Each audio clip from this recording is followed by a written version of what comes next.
Oh no. It hates us. I wonder where it cut off. Somewhere in that alternate universe discussion. Yeah, it had to like just have happened. So Okay. yeah, we're back. I don't know why it does that on occasion. Anyways. But anyways, I guess it depends on if there is an alternate universe and timelines but we wouldn't you're right, Niska, we wouldn't know if that happened because that would be a different timeline and it wouldn't have affected our timeline. But this could affect another timeline that hasn't happened yet, but really should happen. My brain is about to start oozing out of my ears. I can feel it sizzling. Are you getting all wibbly wobbly? A little bit spacey wacy over here.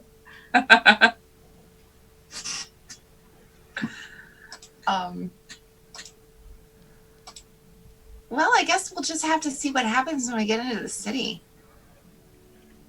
If we can make it to somebody, we try to be nice to them and then see if we can come out with a bunch of stuff to help bring back to our new brothers and sisters.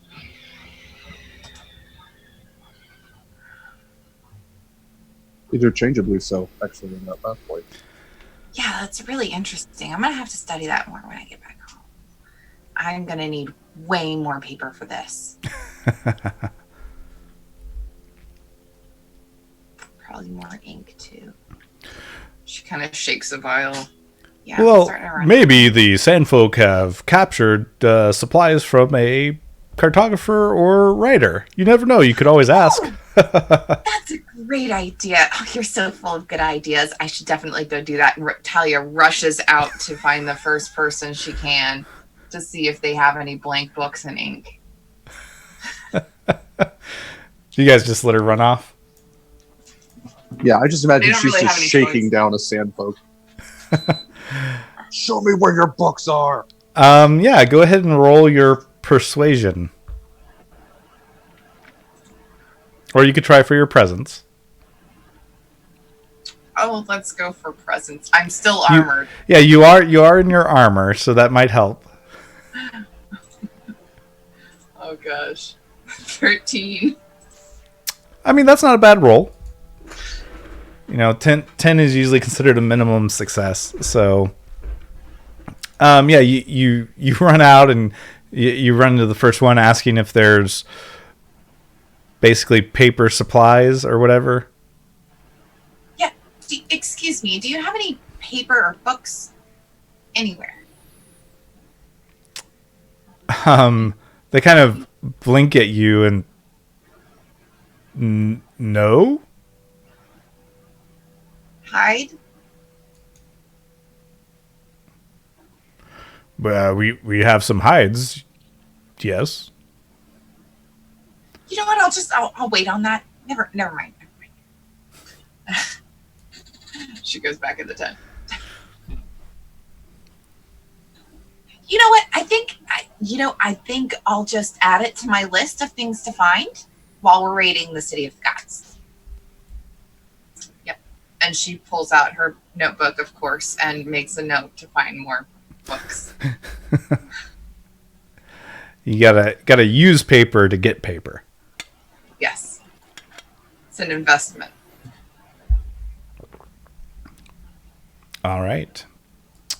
So anything else before the next morning? What is it that Talia uses to write with? Is it just like a quill? Yeah, she has a few quills, but she keeps one actually behind her ear at all times. Orion's got kind of like a circular shield. He's just going to kind of like offer that to her and go, you can write on the back of this if you want. Oh, I mean, I still have some paper. It's not that urgent. I'm only about halfway through the second book. So I still have time. I should be good for at least 3 more days. You could also write. If we're lucky. I'm sorry? You could also write in the sand. That's not really as permanent. I was hoping to take it with me. She's committed to memory. Oh, I don't have a good one of those. That's why I write everything down. But it's okay. I also know a lot of people who know a lot of things, and they're really good at telling me the truth all the time.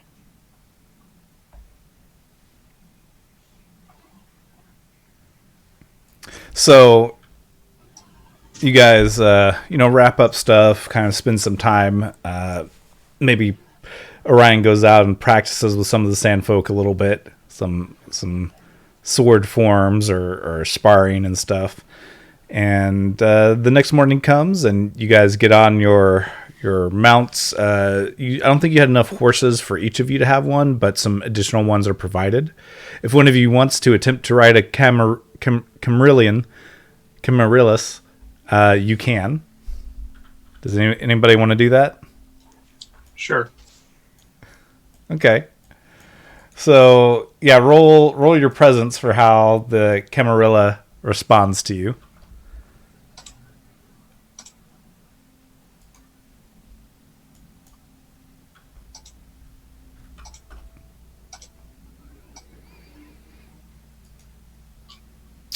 Yeah, Luthka, you have no trouble. You're able to get on it right away.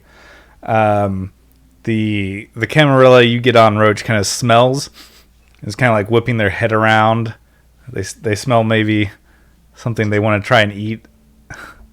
So some of the other ones try and calm it down. You can keep trying to remain on it, but it's probably going to be difficult. Can it go underground? Is that what its arms are for? Its extra arms? No, it usually stays above ground. All right. Fine. It's Fine. just Have your really own way. handy to have around. Eh? It's just really handy to have around. I thought we would have a thing. We're both freaks of nature, you know? Brother Richard starts chuckling deeply. Because it has multiple hands. At least someone laughs at my joke. Thanks, Brother Richard. So Luthka is riding on Camarilla. The rest of you have horses because they have horses as well. And so you guys all have your mounts. So you guys get a lot closer, and then at this one point, everybody dismounts. So leaving your mounts in a narrow ravine about a mile south of the city, you make the last leg of your approach by slipping quietly from one rock formation to the next, keeping under cover as much as possible. And as you scuttle between the boulders, you catch fleeting glimpses of a silver-walled monolith whose gleaming towers rise almost 200 feet above the desert floor. After much scrambling and crawling, you reach the forward slope of a small rock-strewn rise within 200 yards of the city, where De-Nal bids you all to halt.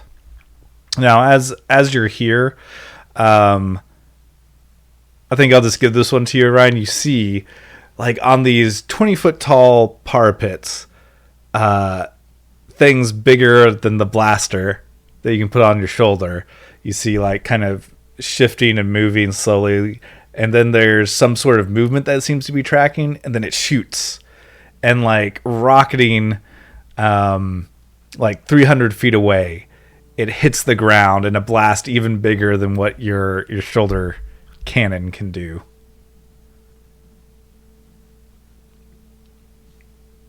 As whatever was moving out in the desert is probably not moving anymore. So as you're halted here, Denali's men roll this massive boulder away from the mouth of a low, narrow, sandy tunnel that leads under the desert. And you guys all start to descend into it. It's a little bit cool under here, and as you start to rise, you're within just a few feet of the city walls. So there's this thing that they've either found or dug out to bypass the security, such as that big thing on a power pit that just shot a massive blast, and arrive right here. So pretty straightforward. He walks up.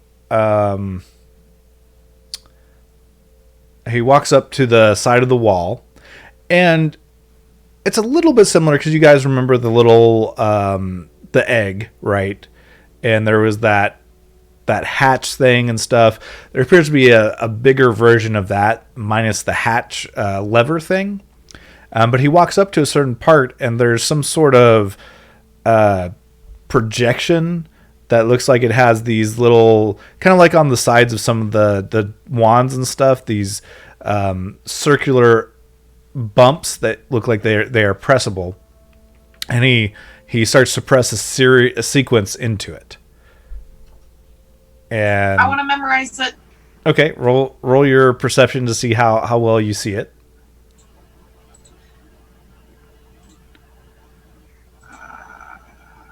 Not at all. I am absolutely enamored with the beautiful city and all of the splendor it must contain within. Now, of course, if you want to use legend points. What were you going to ask? I was just about to say I'd be very interested too in knowing my way in myself, in and out of this place. Yeah, you know what? I will use a legend point because Talia, I'm going to use 2 legend points. Reroll the d20. Okay. Yeah, Talia is very interested in knowing how to get in and out by herself.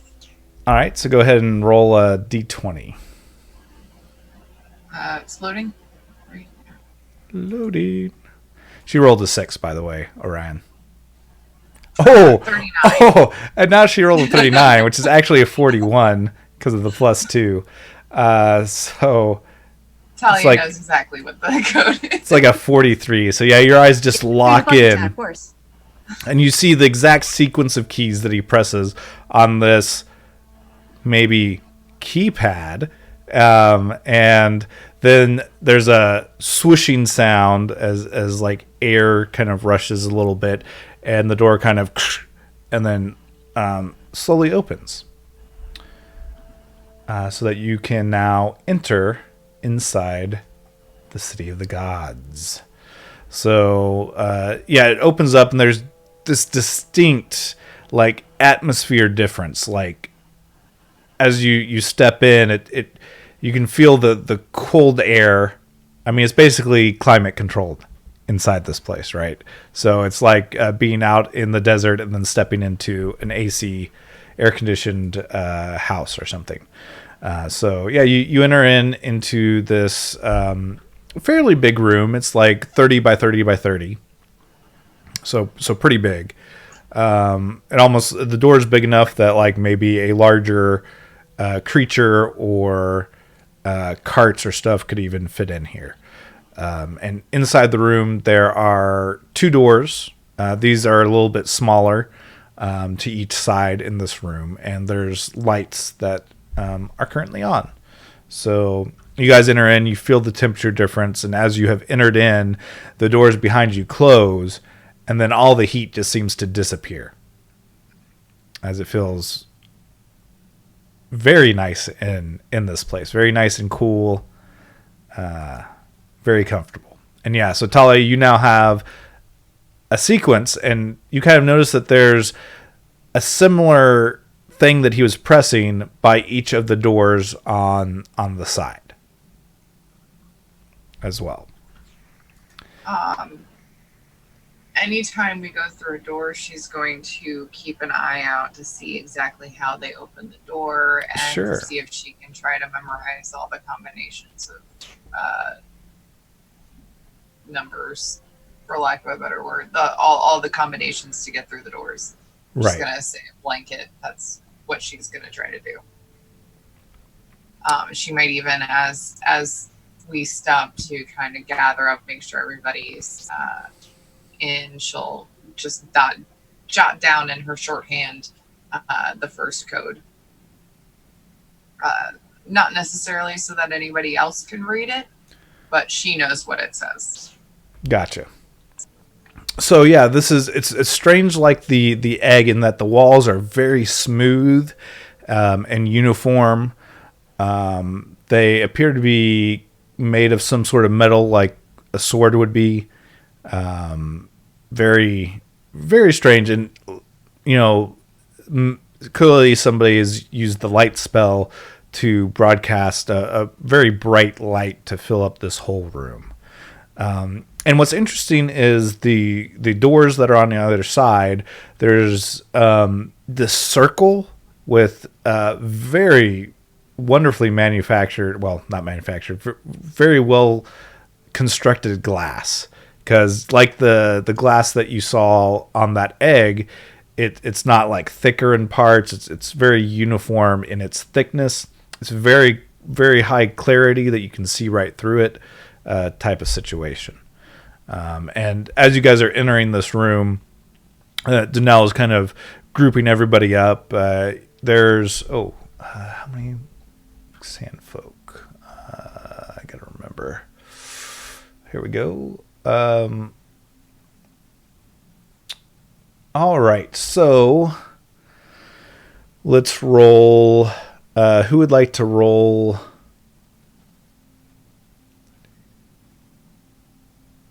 A D8. I will do it.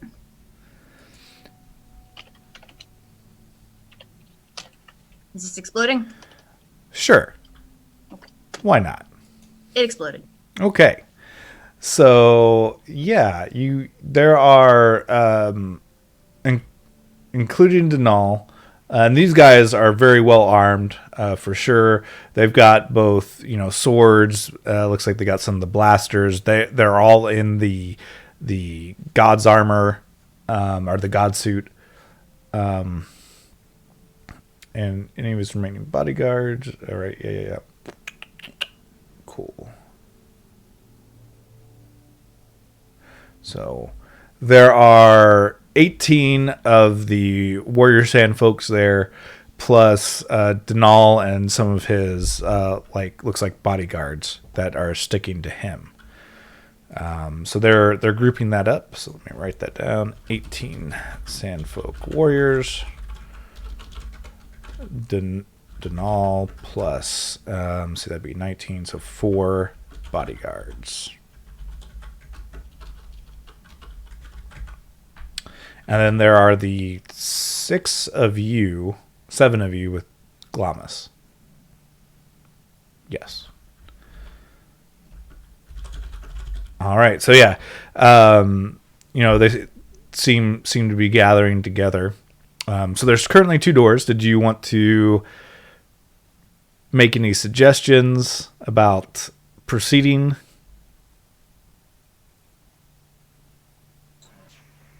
Talia would ask. Now, where exactly do you suggest we go? In order to find, very important things in people. Well, there's always different possibilities, depending on how far we are able to reach before needing to pull back, and what we're able to find. So it depends on how the inhabitants are moving about, and how things have maybe moved since the last time we were here. Do you always come out of the same area?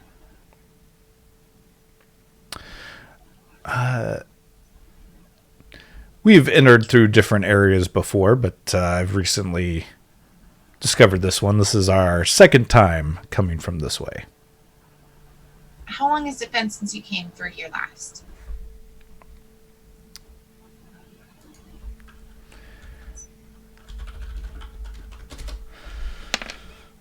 It's been about 3 weeks.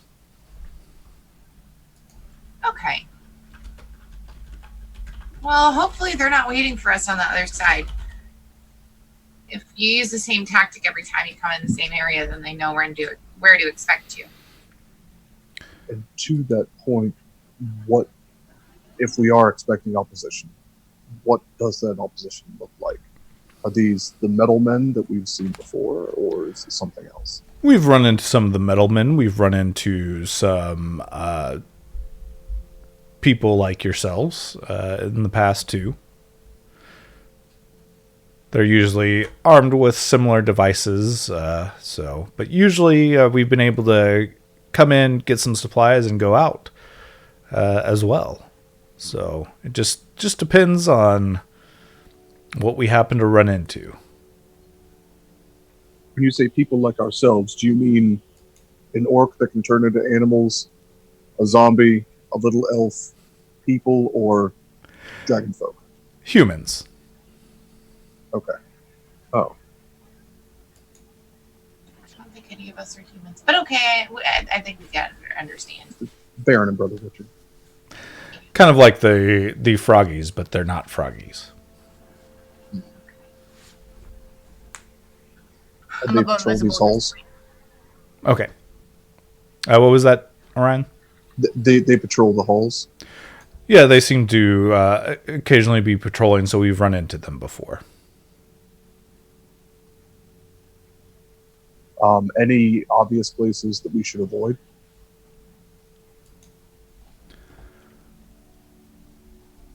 If you see a room full of the metalmen, you might avoid that. I did say obvious. That's fair.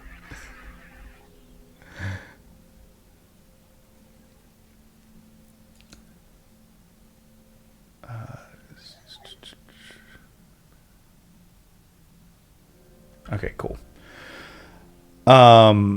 So did you have anything else you wanted to talk to De-Nal about, as they look like they're getting ready to pick a door to go through?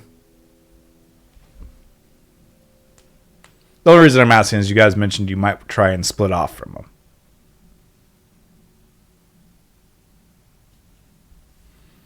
Yeah, I kind of figured we were all just going separate ways. De-Nal, is there a divide? How do you normally do this? Do you all stick together, or do you have a divide and conquer kind of mentality? Kind of thinks for a moment. He says, oftentimes we stick together, but we could attempt to divide. There are two paths to go here. We're a sizable enough group.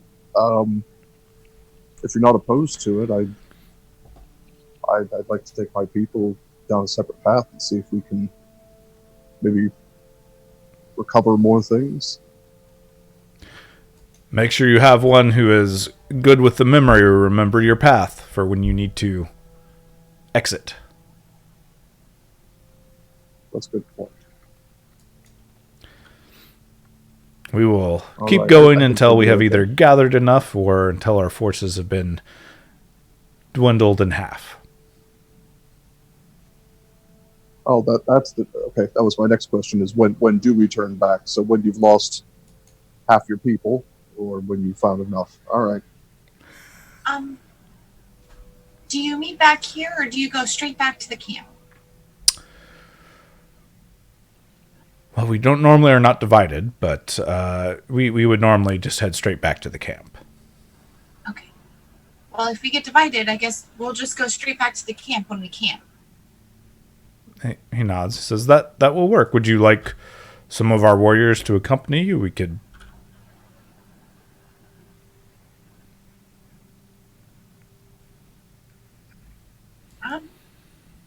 It might be easier to move around as a smaller group. I agree, because Since we have so many, it might even not be a bad idea to split your group in half too, and then we'll take 3 ways and be able to hopefully get a larger amount of stuff with less risk. Presently, there's only the 2 doors. You could always split later. It was just a thought. Tactically, smaller groups are easier to get in and out without disturbing as much. Let me check something. I don't think he's got that.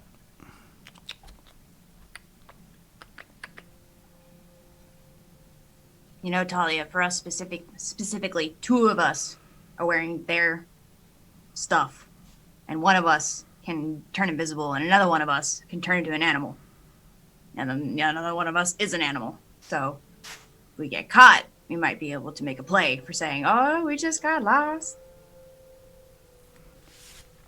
Okay. Yep, it's much more likely that we'll get killed if we have the sandfolk with us if we're caught. Yeah. He would also mention you might encounter some steel dragons.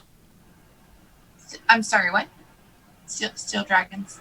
Yes, you can get inside of them and they take you from location at very fast speeds. That's awesome. You know, I heard about some people using magic to get inside of dragons. That was completely different than this.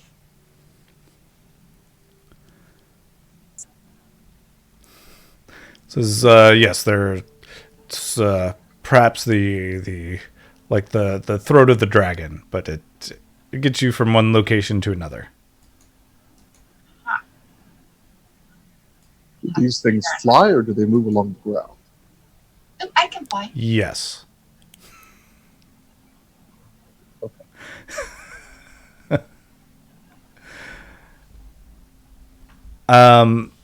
So yeah, I mean, you talk him into dividing the group. So you guys are which one do you want to go to, the right or the left?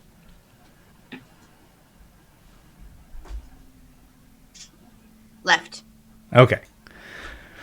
So you go to the left, and so they kind of go off to the right.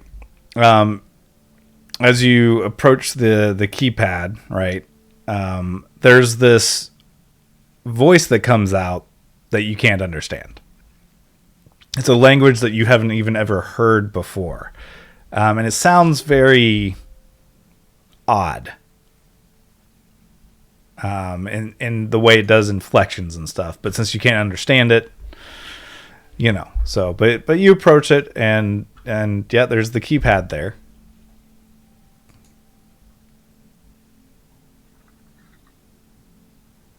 I'm gonna try the same code I just used. Okay, so I just learned. Yeah, so you press it in, seeing the relative position of things, and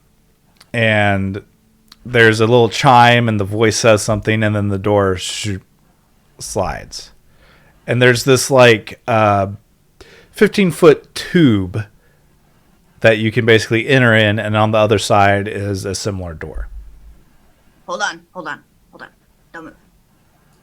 And I'll have gotten up on the wall since now, and then I'll crawl through the door myself, checking for traps, checking for anything that I can perceive that is dangerous. Sure, yeah. Go ahead, roll your perception for that.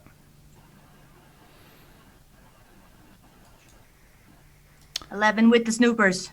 It is. I think you didn't. I don't think you rolled with the snoopers, actually. No, it wasn't. I think you just rolled with your perception. I'm not sure snoopers are a little bit more meant for something far away anyways, so I'm not sure, right? Because if you put binoculars and you're trying to, I'm not sure that would help you.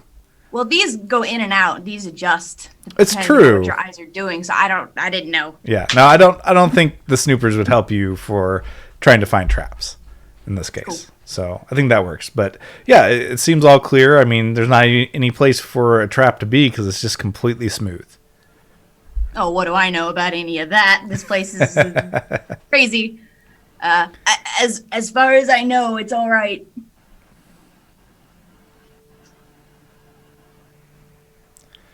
Well, let's go then.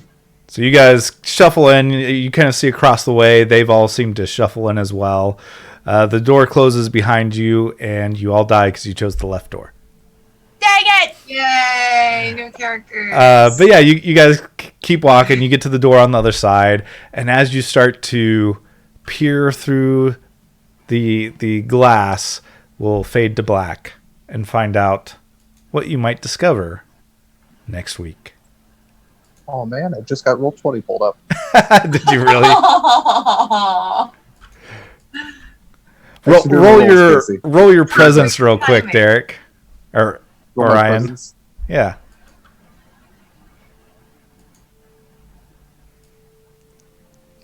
It only took the whole show for your computer to update. The literal entire show. Yeah. You are For an so 8. lucky For an- with an 8.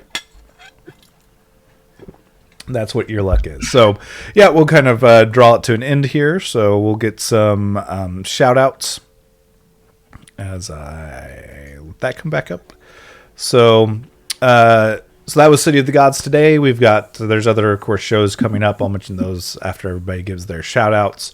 But remember to join the Discord and, meet a lot of the cool people in the community. So we'll let Casey start us off here. Who are you? Where can they find you? What else are you doing in the world? I am Casey, KCH on social media. You can go visit my Twitter under that name to figure out where I am and when. I've been your Necro Ninja this morning at Roach. And I got a lot of favorite parts. I think we're doing that later, though. All right. And Derek? Hi, everybody. I am Derek Sword. You can find me on Twitter at DSword16. I have been Orion, the Dragonborn Paladin for this game. You can also catch me tomorrow and every Wednesday over on the Straticus channel, where I play on the Heroes of Redwall as a big old badger boy named Ash. Other than that, when I post on Twitter, I post about dogs, TTRPGs, other fun stuff. Feel free to follow, and I'll follow you back. What was that quote from you being a badger? Oh, I had a few of them. This is the one that I typed. I remember. Oh yeah, we've all have memory loss in our Heroes of Redwall game, because apparently it's a soap opera. So yeah, I think he said I'm a heroic something. I don't remember what. I'm sure I'm a heroic something. I'm a good guy. I'm sure I'm a heroic something. As he just disconnected himself. Oh no. That's how heroic he is. Leica? Hi, I'm I've been Luthka, and I don't really have anything to promote currently. There's Derek again. Welcome back. Yeah, apparently I was done. Yeah, that's what the internet thought of you being heroic. Yeah, Then we have, I guess so. yeah, and we got our lovely Eris. Hello, I'm Eris Savad. I've been Talia today, the very inquisitive high elf arcane historian. Words are hard. My brain is apparently not completely on today. You can find me on Twitter at Eris_Savad. I post all sorts of stuff. I got a lot of hobbies. But I make stuff. You can find the stuff that I make on erisspot.com.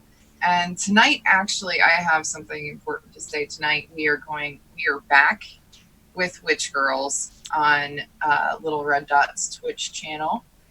This is season 2 with an excellent cast. There's so much going on, all the high school drama, all the witchy goodness. And you can find us there at 7 p.m. Eastern time tonight and every Tuesday for the next 8-ish weeks. Very cool. And then there's me. I'm Great Mustache. Great_mustache on Twitter, and the Great Mustache, no spaces, on Twitch. That is the British way of spelling it with the U in mustache, because I liked how that looked at the time that I picked it. I do stuff with Open Legends, so I do stream currently 2 shows on my Twitch when I'm not traveling, and then yeah, I guess that's about it on that. We have this week, we have next week. We're probably going to push just a few shows into the fall season on the Greyhawk, depending. I mean, if the players all get themselves killed next week, then that'll be that. But we'll see. We wanted to make sure that we definitely have some sort of resolution for the characters. So we'll probably push a few sessions into the fall season.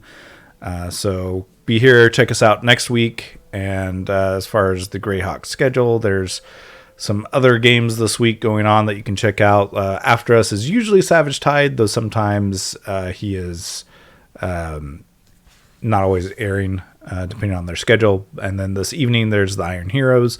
So lots of shows on the Greyhawk channel. So definitely be sure to check those out. And then starting in September, basically, is the start of the fall season. So the end of the summer season is basically wrapping up for a lot of the shows. Some of these shows have actually already wrapped up, and a lot of the rest of them will be wrapping up next week, I believe. So be sure to check all that out, and hope you had a good time. We'll see you guys next week.